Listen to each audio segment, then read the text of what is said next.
મારો બાબો છે ને એને મેં તાવનું ઇન્જેક્શન અપાવડાવ્યું હતું અને એ ઇન્જેક્શન ડોક્ટરે ખોટી જગ્યાએ આપી દીધું, નસની બદલે ચરબીમાં. એ બધું ઇન્જેક્શન જે દવા હતી ને બધી પાઈકી, એટલે એનું ઓપરેશન આવ્યું. તો એને 1.5 આંગળ જેટલો અંદર ખાડો હતો. ડોક્ટરે 6 મહિનાનું કીધું હતું કે 6 મહિના સુધી એને રોજ અંદર વાટ મૂકવાની અને પાકને બગાડ કાઢવાની.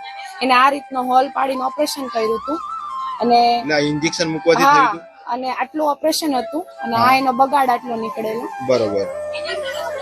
અને આટલો હોલ હતો. 6 મહિના ડોક્ટરે કીધું હતું કે 6 મહિના સુધી તમારે આવવાનું રહેશે.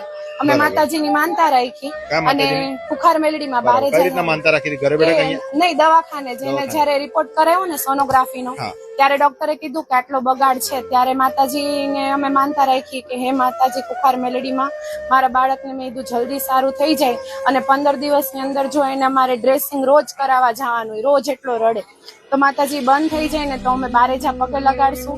552 રૂપિયા અમે હરખથી મૂકશું પેંડાની પ્રસાદી. હા, અને શ્રીફળ ચુંદરી ને અગરબત્તી ને 1.25 લાખ જાપ માયના હતા માતાજીના રામ નામના. ડોક્ટરે કેટલા દિવસ અને ડોક્ટરે અમને 1.25 મહિનાનું કીધેલું અને માડીને માનતા રાખીને તો માતાજી મને 3જા દિવસે એનું ડ્રેસિંગ પૈતું ને એ દિવસે એ બહુ રડ્યો એટલે મને રોવું આવ્યું. તો મેં માને રોતા રોતા સંભળાત. માતાજી મને એમના દીકરાના સ્વરૂપમાં આવ્યા અને એના ઘા ઉપર માતાજીના દીકરાએ હાથ ફેરવી દીધો કે તમે ચિંતા નહીં કરો, સારું થઈ જશે. અને બીજે જ દિવસથી મેં ડ્રેસિંગ કરાવવા ગયો તો એને રડવાનું બંધ થઈ ગયું ને ઓનલી 10 દિવસની અંદર જ એને રૂજ આવી. 15 દિવસથી નહીં થવા દીધા માતાજીએ. અને ખુખાર મેલડી માની દયાથી થઈ ગયું અને અમારે ડ્રેસિંગ કાલથી બંધ થઈ ગયું અને એને નાવાની છૂટ આપી દીધી, હાલવા ચાલવાની.